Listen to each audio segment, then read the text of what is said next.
The naked bike world is often seen as simple, no fairings, no drama, no extra layers. But that's exactly where the misunderstanding begins. Because if we slow down for a second and really look back, the history of naked bikes is anything but calm. It's not a smooth, carefully planned evolution, it's disruptive. It's full of bikes that showed up unexpectedly, then forced the entire industry to change direction.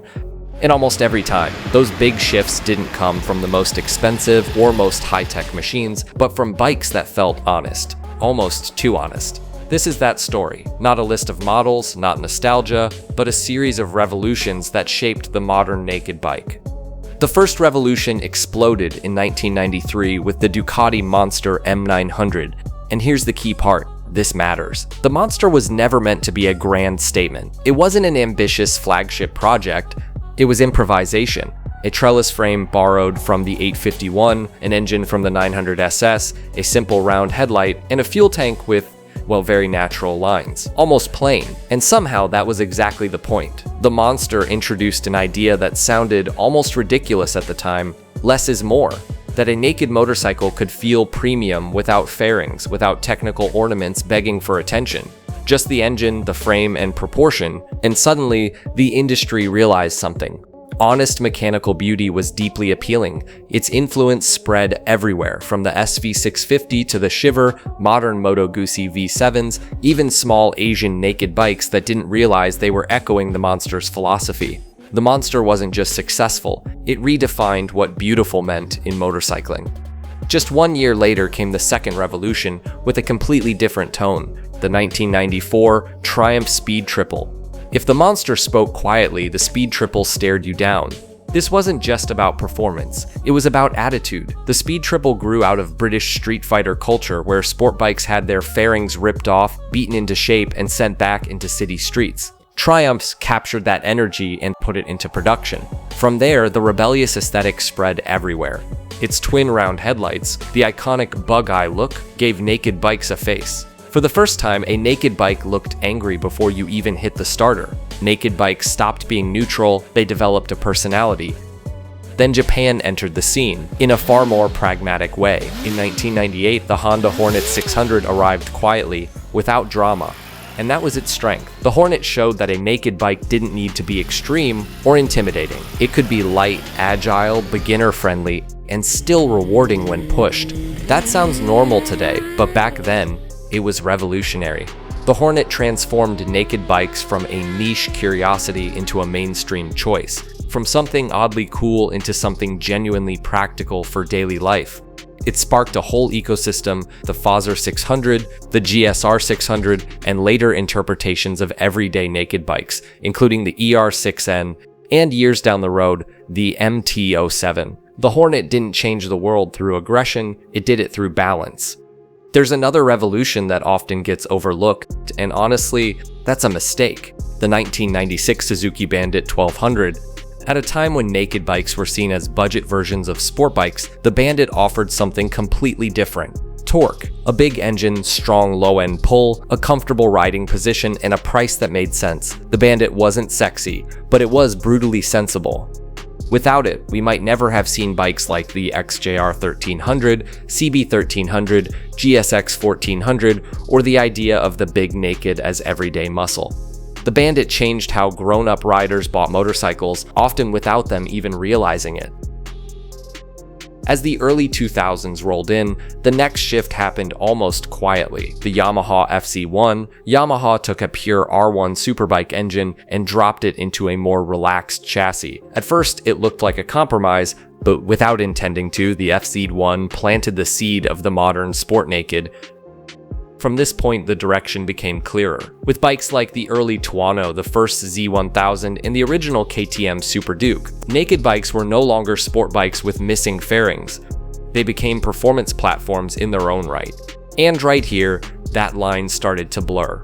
In 2003, the Kawasaki Z1000 made that direction impossible to ignore. Aggressive, sharp, narrow headlights, a muscular tank, a stance that felt like an urban predator.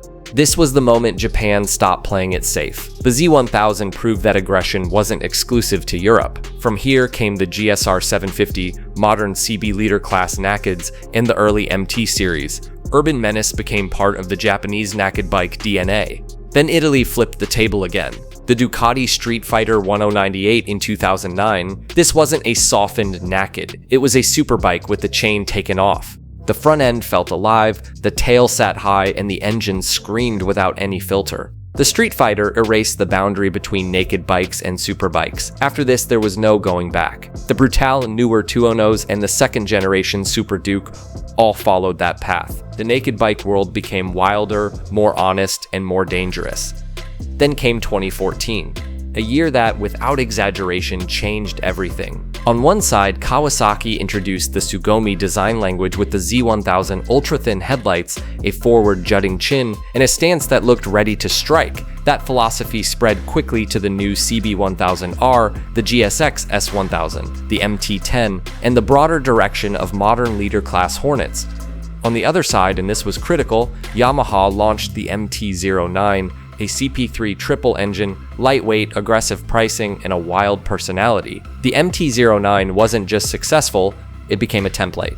After that, every manufacturer wanted a middleweight naked that was fun, not just sensible. The Z900, Street 77765, GSX, S750, Shiver 900, the market shifted.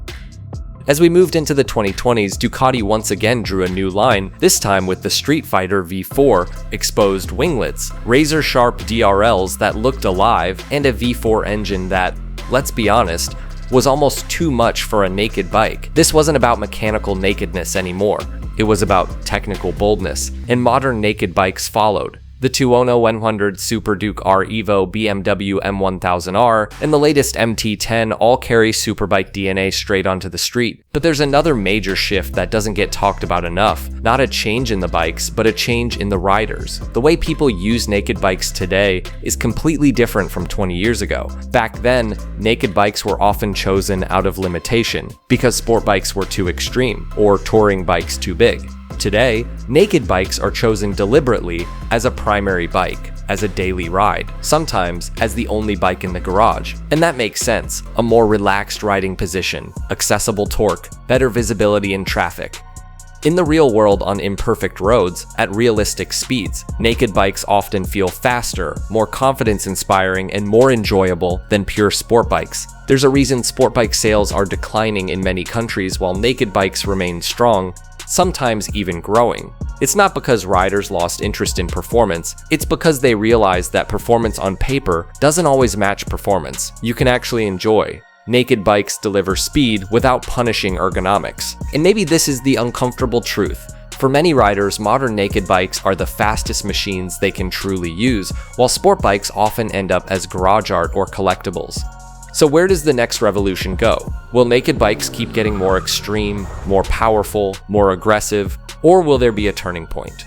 Maybe it won't be about horsepower anymore. Maybe it'll be about character, about how an engine feels, not how big the number is. About connection between rider and machine, not how complex the electronics are. Today, when we look at bikes like the Hornet 1000, Z900, MT10, Tuono, GSX S1000, and the Streetfighter V4, they all feel like part of the same bloodline. They're not isolated models, they're the result of a long chain of revolutions. Revolutions of simplicity, Streetfighter attitude, everyday balance, big engine muscle, aggression, middleweight performance, and modern super naked excess. And as long as machines without fairings continue to exist, that revolution isn't ending anytime soon. For now, we'll leave it there. Let me know in the comments which naked bike you think was the most revolutionary, or which one you believe will spark the next big shift. And if this video made you see naked bikes a little differently, feel free to like, subscribe, and stick around for more. See you in the next one.